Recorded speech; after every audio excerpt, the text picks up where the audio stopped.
Dear student, सभी को नमस्कार। एक और प्रैक्टिस सेट में आप सभी का स्वागत है। जैसे कि आप लोग जानते हैं कि हम आप लोग के लिए एक नया सीरीज लेके आए हैं, जिसमें गैस आप लोग के एग्जाम के लिए काफी ही एक महत्वपूर्ण होगी जनरल साइंस यहाँ पे। और जैसे कि आप लोग जानते हैं कि ऑलमोस्ट हम दो प्रैक्टिस सेट, आज तीसरा होने वाली, मिस्टेक से यहाँ पे दो लिखा गया, तीसरा 1 से लेकर 2 तक कवर कर चुके, जाके उनको भी देखिए प्ले लिस्ट में हो गए यहाँ पे। और प्लीज अगर अच्छा लगे तो अपने फ्रेंड को भेजिए यहाँ पे। हमें सपोर्ट करने के लिए आप हमारे चैनल को सब्सक्राइब कर सकते हैं। एंड सो देखते हैं बेसिक अभी क्वेश्चन लेके आते हैं, क्योंकि अभी स्टार्टिंग है।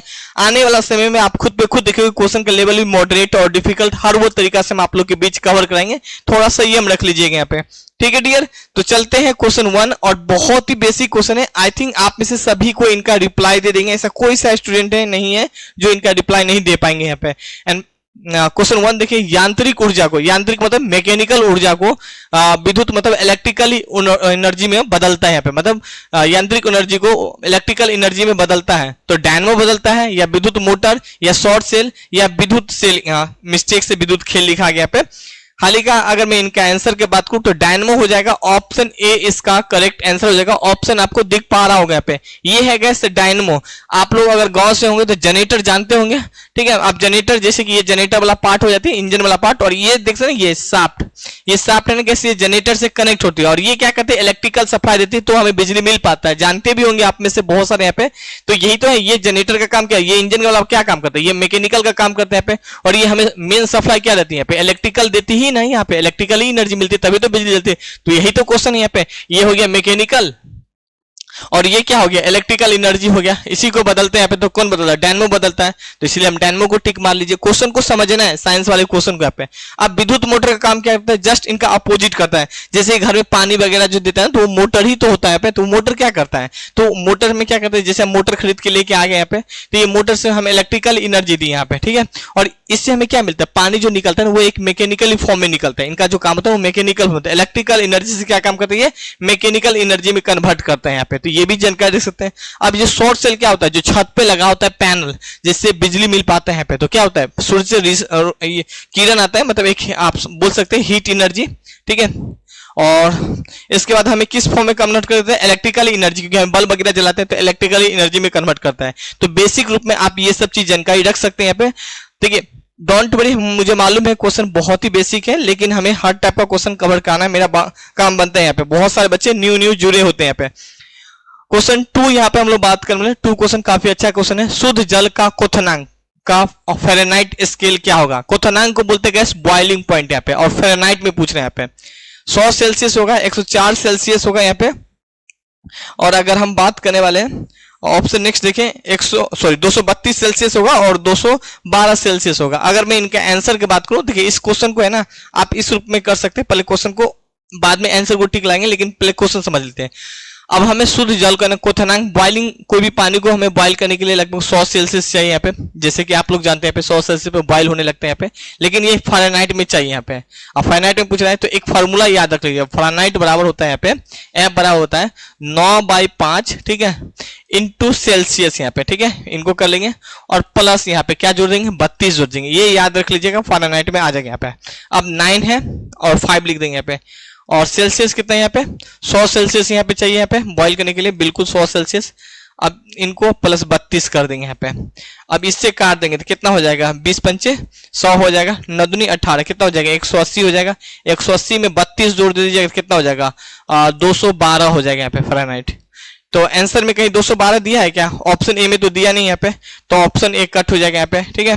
ऑप्शन बी भी कट हो जाएगा। नेक्स्ट ऑप्शन देखते हैं यहाँ पे, कहाँ पे 212 है यहाँ पे। सो बिल्कुल यहाँ पे डी इसका करेक्ट आंसर हो जाएगा। डी को आप लोग टिक ला लीजिएगा, ठीक है डियर। 212 दिया यहाँ पे। तो इस रूप में क्वेश्चन को कवर करना है यहाँ पे। 2-3 बाजी आप लोग पढ़ोगे ना तो खुद पे खुद आपको याद हो जाएगा यहाँ पे, समझ में आने लगेगा आपको। केल्विन ताप मापे बर्फ का गलनांक होता है यहाँ पे। अब बर्फ जो है ना वो कितने सेल्सियस पे गलने लगते हैं यहाँ पे, लेकिन यहाँ पे केल्विन में सारा ऑप्शन दिया, 273 या 100 केल्विन या 0 केल्विन या 373 यहाँ पे दिया है। अब देखिए जो मेल्टिंग पॉइंट, मेल्टिंग मतलब जो बॉयल होने लगता है, जो गलने लगता है, उन्हीं को बोला था यहाँ पे। तो देखिए गाइस यहाँ पे 0 सेल्सियस पे, यहाँ पे अगर सेल्सियस में पूछे तो, फारेनहाइट में पूछे तो 32 फारेनहाइट यहाँ पे, लेकिन केल्विन पूछे तो 273 केल्विन हो जाएगा यहाँ पे। तो ऑप्शन में यहाँ पे सारा केल्विन में दिया है, तो ऑप्शन ए में देख लेते हैं। ऑप्शन ए में ही 273 केल्विन यहाँ पे, तो ए को टिक ला लीजिएगा। यहाँ पे वो मेल्ट होने लगता है, मतलब ये गलने लगता है यहाँ पे। क्वेश्चन नेक्स्ट यहाँ पे हम लोग बात करने वाले, बहुत ही बेसिक क्वेश्चन है, काफी अच्छा क्वेश्चन है, एग्जाम में क्वेश्चन पूछा भी गया है यहाँ पे, ठीक है डियर। नाउ क्वेश्चन नेक्स्ट यहाँ पे हम लोग बात करने वाले हैं 4 क्वेश्चन। देखिए, ध्वनि का वेग सबसे ज्यादा होती है, जो ध्वनि मतलब जो साउंड का वेग है ना, सबसे ज्यादा होती है यहाँ पे, तो किस में होती है? इस्पात में होती है, निर्वात में, या जल में, या कोई नहीं होती है। अब मान लीजिए जैसे कि आप कोई रड है यहाँ पे, स्टील का रड ले लो या कोई ऐसा रड ले लो, आप उनको कोई चीज से मारोगे तो ज्यादा ही आवाज करेगा कंपेयर टू आप निर्वात में मारो रड से, तो इतना आवाज नहीं आएगा, यहाँ पे आवाज आएगा ही नहीं आएगा, जल में नहीं आएगा। लेकिन वही आपको इस्पात में मारोगे तो बहुत ही ज्यादा आएगा यहाँ पे आवाज। तो ध्वनि का गति सबसे ज्यादा किस में होती है? इस्पात में होती है। तो ऑप्शन ए इसका करेक्ट आंसर हो जाएगा यहाँ पे। क्वेश्चन नेक्स्ट यहाँ पे हम लोग बात करने वाले हैं 5 क्वेश्चन। देखें, काफी अच्छा क्वेश्चन है। निम्न में से किसका अपवर्तनांक सबसे अधिक होता है? यहाँ पे पीला का होता है, या बैगनी का होता है, या नीला का होता है, या ऑप्शन डी देखिए हरा का होता है। हम लगातार, हमको लग रहा है कि हम इससे पहले 2 प्रैक्टिस सेट लिए, इससे पहले हम 9 बार इनके बारे में जिक्र कर चुके हैं यहाँ पे। तो सबसे ज्यादा जो अपवर्तनांक है गैस बैगनी का होता है। अब सबसे ज्यादा तो बैगनी का होता है, लेकिन सबसे कम किसका होता है? तो लाल का होता है यहाँ पे, ठीक है। अच्छा, लाल का है गैस वेवलेंथ भी सबसे ज्यादा, तरंगदैर्घ्य भी सबसे ज्यादा होती है यहाँ पे। तो बेसिक रूप में आप ये सब चीज भी एक जानकारी रख सकते हैं। क्वेश्चन नेक्स्ट यहाँ पे हम लोग बात करने वाले हैं 6 क्वेश्चन। देखिए, प्रकाश की चाल सबसे पहले ज्ञात किया था? किसने ज्ञात किया था? एडिसन ने किया था, या रोमन ने किया था, वेबर ने किया था, या फेराड ने किया था? यहाँ पे हालिका गैस इसका आंसर हो जाएगा रोमन ने किया था। यहाँ पे सबसे पहले जो है प्रकाश का जो चाल है या गति को जो मापा था रोमन ने यहाँ पे। तो कब मापा था गैस? 1676 में मापा था यहाँ पे। अच्छा, एडिसन के बारे में मालूम है? बल्ब का जो खोज किया था ना, एडिसन ने ही किया था। लगभग 10,000 बाजी, मतलब 10,000, इससे पहले कई बार वो 10,000 से भी ज्यादा बाजी उन्होंने क्या किया था, उसका परीक्षण किया था यहाँ पे, है ना। बार बार उन फील्ड को क्या करता था, रिसर्च करता था, फ्लॉप हो जा रहा था, और फाइनली 10,000 के बाद जो काफी सारे रिसर्च करने के बाद बल्ब का खोज किया था एडिसन ने यहाँ पे। तो ये भी एक जानकारी रख सकते हैं। फेराडे, जैसे कि आप लोग जानते हैं, यहाँ पे विद्युत चुंबकीय की प्रेरणा का सिद्धांत में इनका काफी ज्यादा योगदान देखने को मिलती है यहाँ पे। क्वेश्चन नेक्स्ट यहाँ पे हम लोग बात करें 7 क्वेश्चन, आप रिलेट हिस्ट्री से भी कर सकते हैं। परमाणु बम आधारित है यहाँ पे, नाभिकीय संलयन पे, या नियंत्रण नाभिकीय विखंडन पे। ऑप्शन नेक्स्ट देखिए यहाँ पे, अनियंत्रित नाभिकीय विखंडन पे, या इनमें से सभी। हालिका अगर मैं इनका आंसर का बात करूं तो इनका आंसर हो जाएगा इस ऑप्शन बी करेक्ट आंसर होगा, नियंत्रण नाभिकीय विखंडन पे यहाँ पे। अच्छा, परमाणु बम के बारे में आपको याद है? जापान पे परमाणु बम गिराया गया था, यूएसए के द्वारा गिराया गया था। अच्छा, कब गिराया गया था यहाँ पे? तो 6 अगस्त को गिराया गया था यहाँ पे। 6 अगस्त को कहाँ पे गिराया गया था? हिरोशिमा पे गिराया गया था। कौन सा बम था यहाँ पे? तो गैस इस बम का नाम था यहाँ पे लिटिल बॉय। क्या नाम था? लिटिल बॉय नाम था यहाँ पे, ठीक है। एक और बम गिराया गया था नागासाकी में, वो भी जापान में ही, कैसे ना, 9 अगस्त, जस्ट 3 दिन के बाद। ये भी यूएसए के द्वारा ही गिराया गया था। दोनों के दोनों ही बम, काफी सारे लोग मारे गए थे। बताया जाता है 3 लाख से भी ज्यादा लोग घायल होते पे, मारे गए थे यहाँ पे। सो 9 अगस्त को गिराए गए थे। कहाँ पे गए? हिरोशिमा में गिराया गया था। कौन सा बम था यहाँ पे? तो फैटी मैन नाम था उस बम का यहाँ पे। तो एक बेसिक रूप में ये सब भी चीज आप जानकारी रख सकते हैं अपने एग्जाम की व्यू से यहाँ पे। क्वेश्चन नेक्स्ट यहाँ पे हम लोग बात करने वाले हैं 8 क्वेश्चन देखिए यहाँ पे। सोनार मुख्यतः उपयोग किया जाता है, डॉक्टरों के द्वारा करते हैं, इंजीनियरों के द्वारा करते हैं, अंतरिक्ष यात्रियों के द्वारा करते हैं, या समुद्री यात्रियों के द्वारा करते हैं। तो सोनार का यूज हम क्यों करते हैं, कैसे यहाँ पे, किसके द्वारा करते हैं पे? तो भाई डॉक्टर के द्वारा तो करते ही नहीं है पे, इंजीनियर के द्वारा भी नहीं करते हैं, अंतरिक्ष यात्रा के द्वारा भी नहीं करते, समुद्र यात्रा के द्वारा करते हैं। अच्छा, जिस तरह के जैसे कि विमान वगैरह जाता है ना, रडार देखते हो, रडार क्या करते हैं? जैसे कि कोई भी मेरे एरिया में कोई भी विमान वगैरह जब घुस रहा है तो रडार तुरंत बता देता है कि यहाँ से ये विमान आ रही है यहाँ पे। तो इसी तरह के जब कोई शिप वगैरह गुजरती है ना, तो ये शिप वगैरह गुजरती है, तो मान लीजिए शिप हो या कोई इलेक्ट्रॉनिक डिवाइस वगैरह, जब जो भी समुद्र की मार्ग होती है यहाँ पे, भारत का कुछ तय होती है यहाँ पे, जैसे ही एंट्री मारते हैं ना, तो तुरंत ये रडार के तुरंत ये सोनार बता देते हैं कि इसमें ये इलेक्ट्रॉनिक डिवाइस इन कर रही है यहाँ पे। तो इनका काम यही होता है, समुद्री यात्रियों के द्वारा किया जाता है। मतलब डी करेक्ट आंसर हो जाएगा यहाँ पे। क्वेश्चन नेक्स्ट यहाँ पे हम लोग बात करने वाले हैं 9 क्वेश्चन देखें। इन धनुष में किस रंग का विक्षेपण सबसे अधिक होते हैं यहाँ पे? ऑप्शन ए है बैगनी का, पीला का, लाल का, या नीला का। देखिए विक्षेपण सबसे अधिक पूछ रहा है यहाँ पे, तो गाइस विक्षेपण सबसे अधिक है ना बैगनी का ही होगा, ऑप्शन ए करेक्ट आंसर हो जाएगा। सबसे कम विक्षेपण किसका होगा गाइस, यहाँ पे लाल का होगा यहाँ पे, तो ए को आप लोग टिक लगा लीजिएगा। आई थिंक कई बार मैं इस क्वेश्चन को कवर कर चुके हैं यहाँ पे। अगेंस्ट अगर हम देखें गाइस यहाँ पे तो 10 क्वेश्चन देखिए रिपीटेड टाइप का क्वेश्चन ही लग रहा है यहाँ पे। ध्वनि का वेग सर्वाधिक होता है यहाँ पे, अभी जस्ट देख लेते हैं, मतलब ऑप्शंस अलग है यहाँ पे। सॉलिड में होता है, गैस में होता है, द्रव में होता है या वाष्प में होता है। कभी कभी प्रकाश के बारे में पूछ लें कि प्रकाश का अधिकतम वेग किस में होता है, यहाँ पे निर्वात में होता है या द्रव में होता है, इस रूप में ऑप्शन सेट होगा। तो सबसे ज्यादा जो निर्वात में प्रकाश का वेग आपको देखने को मिलेगी, लेकिन ये ध्वनि का वेग पूछ रहे हैं यहाँ पे, तो सॉलिड में होता है। ठीक है, ऑप्शन एक करेक्ट आंसर हो जाएगा, क्योंकि आप मान लीजिए कोई सॉलिड चीज पे बजाओगे ना, मान लीजिए यहाँ पे आप चोट मारे तो यहाँ तक आपको बहुत ही स्पीड से सुनाई देगा कंपेयर टू गैस, द्रव या वाष्प में। यहाँ पे क्वेश्चन नेक्स्ट यहाँ पे हम लोग बात करने वाले हैं, रिलेट भी कर सकते हो, साइंस वाले बहुत चीज को आप रिलेट कर सकते हो डेली लाइफ से। 11 क्वेश्चन देखिए, जब प्रकाश वायु में कांच में जाता है तो तरंगदैर्घ्य बढ़ती है, तरंगदैर्घ्य घटती है, आवृत्ति बढ़ती है या कुछ नहीं होता है यहाँ पे। देखिए जब प्रकाश वायु से कांच में जाता है, यहाँ पे मान लीजिए कोई प्रकाश है, सडन वायु है और ये कांच में जब इन करती है प्रकाश, तो क्या होती है यहाँ पे, तरंगदैर्घ्य बढ़ेगी? जी नहीं, तरंगदैर्घ्य घटेगी। यहाँ पे आप देखोगे जब कोई कांच में लाइट जलाओगे तो जितना लाइट यहाँ पे आ रहा था कांच के बाद, उस लाइट में कुछ न कुछ आपको डिफरेंट देखेगा, यहाँ पे इनका वेवलेंथ में डिफरेंट देखेगा, यहाँ पे घटेगी। बी करेक्ट आंसर हो जाएगा यहाँ पे। क्वेश्चन नेक्स्ट यहाँ पे हम लोग बात करने वाले हैं 12 क्वेश्चन देखें, काफी अच्छा क्वेश्चन है। पूर्ण आंतरिक परावर्तन होता है जब प्रकाश जाता है तो हीरे के कांच में या जल से कांच में, वायु से जल में या वायु से कांच में। यहाँ पे ठीक है, आंसर हो जाएगा एक करेक्ट आंसर होगा हीरे से कांच में यहाँ पे। अच्छा, पूर्ण आंतरिक परावर्तन का मतलब क्या, जैसे कि आप हीरा देखो, मान लो सपोज ये हीरा है, अब उसमें कोई लाइट देखो तो ये इस तरफ पूरा तरीका से चमकेगा बहुत ही ज्यादा यहाँ पे, है ना, तो इसीलिए एक को टिक ला लीजिएगा। क्वेश्चन नेक्स्ट यहाँ पे हम लोग बात करने वाले हैं, नेक्स्ट क्वेश्चन 13 देखिए यहाँ पे, प्रकाश ऊर्जा से विद्युत ऊर्जा में बदलता है, अगेंस्ट अभी हम बताए थे।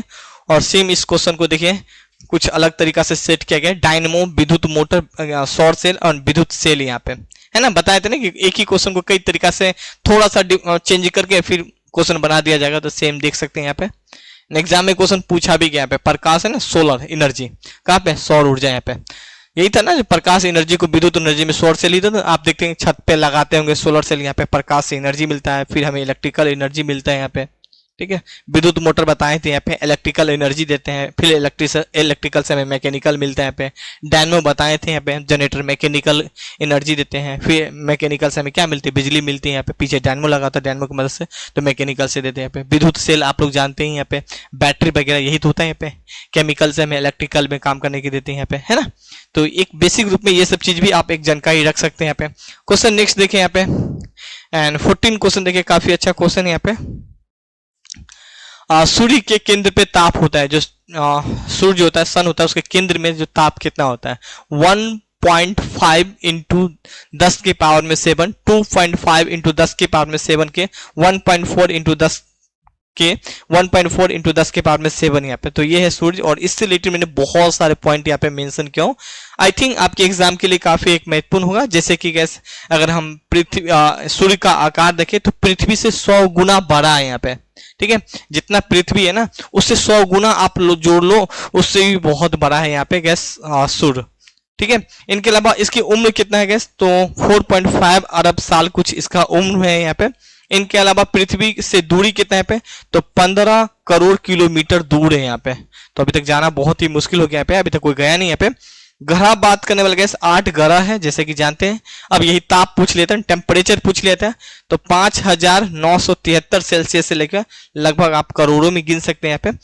1 2 3 4 5 6 1 2 3 1 2 3 4 5 6, तो 10 के पावर में 6 है क्या, कहीं 6 नहीं है भाई, 6 है कहाँ, 15 कहीं है या 7 हो जाएगा, ये हट जाएगा तो कैसे हो जाएगा, यहाँ पे एक 0 हो जाएगा ना, तो ये हो जाएगा ए, इसका करेक्ट आंसर हो जाएगा, है ना। क्वेश्चन नेक्स्ट यहाँ पे हम लोग बात करने वाले गैस 15 क्वेश्चन देखिए, काफी अच्छा क्वेश्चन यहाँ पे, थोड़ा और कर लेते हैं ताकि इनके बारे में कुछ और चीज हम बता पाए यहाँ पे। देखिए एक क्वेश्चन के साथ सोचते हैं 2-3 पॉइंट और हम आप लोग के बीच शेयर करें यहाँ पे। राइट। एंड सूर्य के केंद्र पर सूर्य के केंद्र का दाब कितना होता है यहाँ पे? 3 - 10 के पावर में 16 होना चाहिए न्यूटन वर्ग किलोमीटर होता है।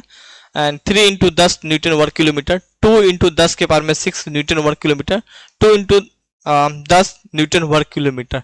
हाल ही का अगर मैं इनका आंसर की बात करूं तो आंसर हो जाएगा 2 × 10 के पावर में 6 न्यूटन वर्ग किलोमीटर होता है। सी इसका करेक्ट आंसर हो जाएगा। लेकिन सूर्य से रिलेटेड मैंने कुछ पॉइंट यहाँ पे मेंशन किया, जैसे कि सूर्य के पास हमें हाइड्रोजन देखने को मिलती है लगभग 70% से भी अधिक, 70.52% यहाँ पे हीलियम देखने को मिलती है, ऑक्सीजन, कार्बन एंड अन्य कुछ तत्व हमें देखने को मिलती है। तो ये सब चीज भी आप जानकारी रख सकते हैं यहाँ पे, है ना। सूर्य के पास उपस्थित है यहाँ पे ये सब एलिमेंट वगैरह, एग्जाम में क्वेश्चन पूछ लिया जाता है यहाँ पे। तो ये सब हीलियम है, ऑक्सीजन है, कार्बन है, तो ये सब चीज थोड़ा सा आप जानकारी रख सकते हैं यहाँ पे। क्वेश्चन नेक्स्ट यहाँ पे हम लोग बात करने वाले हैं।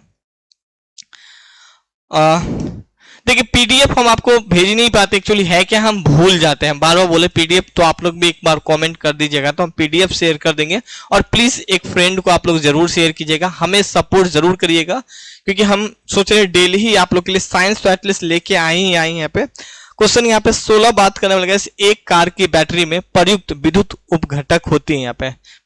3 दिन से ये क्वेश्चन हम कवर कर रहे हैं और फिर से यहाँ पे हाइड्रोक्लोरिक अम्ल या सल्फ्यूरिक अम्ल या नाइट्रिक अम्ल या कोई नहीं यहाँ पे। तो क्या हो जाएगा H2SO4 सल्फ्यूरिक अम्ल हो जाएगा, बी करेक्ट आंसर हो जाएगा। तो ज्यादा हम इनके बारे में चर्चा नहीं करने वाले यहाँ पे। क्वेश्चन नेक्स्ट यहाँ पे हम लोग बात करने वाले हैं, बहुत ही बेसिक क्वेश्चन और डेली लाइफ से। अस्पष्ट दर्शन की न्यूनतम दूरी, कितना दूरी पे हमें दिख जाना चाहिए यहाँ पे? 20 सेंटीमीटर स्पष्ट रूप से, 30 सेंटीमीटर, 25 सेंटीमीटर अगेंस्ट 25 सेंटीमीटर लिखा गया है, बट कोई बात नहीं, अगर इस टाइप का क्वेश्चन ऑप्शन आवे कोई एक भी आप लोग टिक लगाओ तो आंसर आपको मिल जाएगा, 25 सेंटीमीटर हो जाएगा, मतलब सी इसका करेक्ट आंसर हो जाएगा। या आप डी पे भी मारोगे तो ये भी हो जाएगा यहाँ पे, है ना। क्वेश्चन नेक्स्ट यहाँ पे हम लोग बात करेंगे गैस 18 क्वेश्चन है, वायुमंडल, ठीक है, में प्रकाश का विसरण का कारण क्या है यहाँ पे?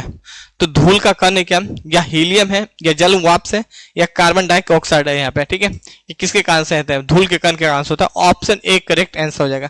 लेकिन हम वायुमंडल के बारे में थोड़ा कुछ और देखें तो यहाँ पे देख सकते हैं ये आंसर थोड़ा मिस्टेक है, ये कार्बन डाइऑक्साइड नहीं होना चाहिए यहाँ पे, धूल का कण होना चाहिए यहाँ पे।